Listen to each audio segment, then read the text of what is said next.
प्रमुख खबरों में स्कूलों में ड्रेसें नहीं, अमृत महोत्सव का आगाज, जातिवाद की भेंट चढ़ गया बच्चा, अनुसूचित जात के विद्यालयों में तैयारियां शुरू मगर ड्रेसें नहीं पहुंची, हिंदू राष्ट्रवाद संविधान का प्रस्ताव बना।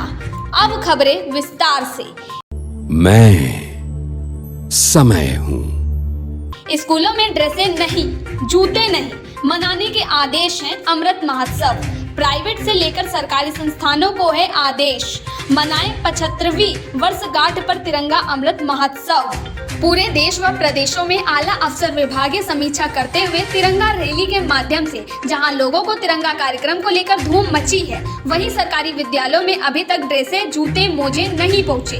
मगर स्वाधीनता दिवस यानी 15 अगस्त 2022 को विशेष कार्यक्रम के तहत आजादी का 75वां अमृत महोत्सव की तैयारी की जा रही है। लेकिन मलाल है उन स्कूलों के बच्चों को जो तैयारियां कर रहे हैं 15 अगस्त की। कहने का मतलब है अमृत महोत्सव सबको है खबर, मगर घर घर तिरंगा अमृत महोत्सव के संसाधन खबर लिखे जाने तक नहीं पहुंच पाए थे।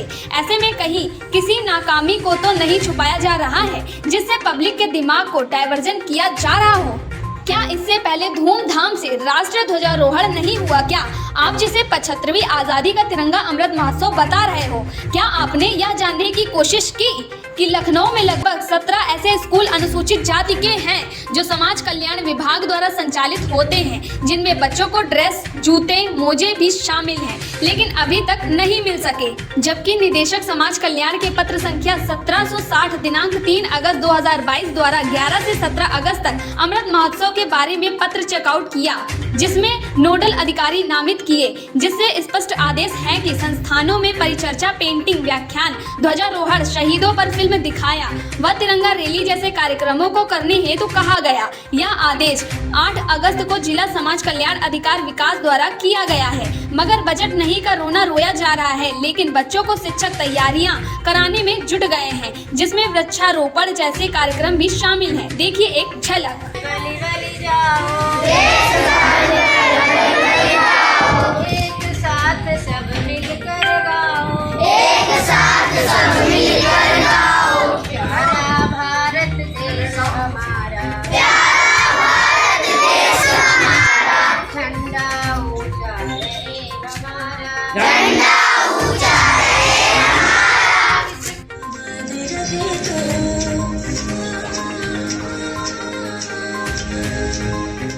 हरिजन पाठशाला मल्लावा लखनऊ के बच्चे। ग्रामीण बाल विद्यालय इदारा लखनऊ। अब देखिए इन स्कूलों के बच्चों की तैयारी उफान पर, मगर यूनिफॉर्म के बगैर सब सूना या सिर्फ भेदभाव। हालांकि जब भारत देश अंग्रेजों से मुक्त हुआ था तब लाल किले पर ब्रिटिश हुकूमत का झंडा लहरा रहा था। तब मेजर जनरल मोहम्मद शहनवाज जो फिल्म अभिनेता शाहरुख खान के नाना ने अंग्रेजों का झंडा उतार फेंका था और भारतीय तिरंगे को लाल किले पर लहराया था, जो सुभाष चंद्र बोस के खास करीबी थे। ध्वज फटा कटा ना हो, सीधा व मजबूत हो, केसरिया रंग सबसे ऊपर हो, झुका हुआ ना हो, ध्वज पर चक्र के अतिरिक्त कुछ छपा ना हो तथा इसके साथ अन्य कोई ध्वज बराबर या ऊंचा ना बंधा हो। भारतीय संविधान के रक्षकों राष्ट्र ध्वज को महोत्सव का नाम देकर कहीं अपमानित करने का षड्यंत्र तो नहीं, क्योंकि 12 अगस्त को प्रतिष्ठित अखबार के हवाले से ये खबर है कि हिंदू राष्ट्र की संकल्पना साकार करने हैं तो 32 पेज का हिंदू राष्ट्र का संविधान का प्रस्ताव प्रारूप तैयार कर लिया गया है, जिसमें दिल्ली की जगह देश की राजधानी काशी बनाई जाएगी। इसलिए दुनिया का सबसे बड़ा प्रोजेक्ट काशी में तैयार किया जा चुका है। यहीं पर धर्म संसद निर्माण का प्रस्ताव है। प्रयागराज फरवरी 2022 में संतों की धर्म संसद में हिंदू राष्ट्र व उसके अनुरूप संविधान बनाने का प्रस्ताव पास किया गया है।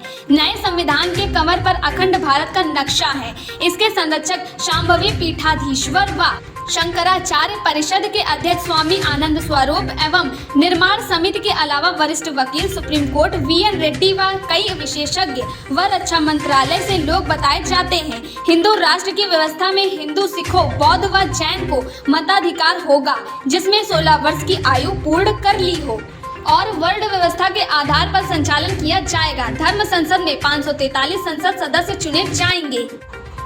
तीसरी सबसे बड़ी महत्वपूर्ण खबर आई है राजस्थान के जिला जालौर से, जहां एक छोटा लड़का जिसकी उम्र 8 या 9 साल की रही होगी, जातिवाद की भेंट चढ़ गया। इंद्र कुमार देश आजादी का 75वां वर्ष मना रहा है। पूरे देश में आजादी का अमृत महोत्सव चल रहा है। वहीं दूसरी ओर तस्वीर को देखिए, इसका कसूर बस इतना है, स्कूल में रखे मटके सुराही से पानी पी लिया।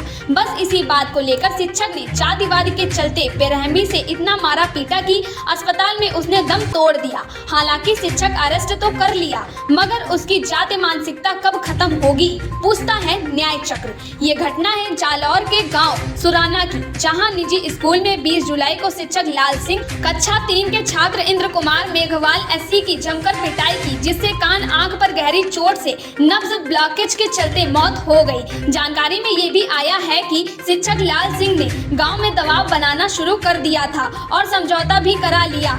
इस पर उसने 1.5 लाख रुपए भी दिए। तो ऐसे में सवाल उठता है कि क्या उस बच्चे की जान वापस आ सकती है या फिर जातिवाद खत्म हो जाएगा।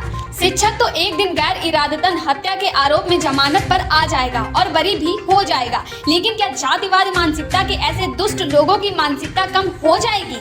ऐसे में आपका क्या कहना है? अपना सुझाव हमें कमेंट बॉक्स में अवश्य दें और ऐसी खोजी खबरें देखते रहिए हमारे न्याय चक्र NC TV पर। धन्यवाद।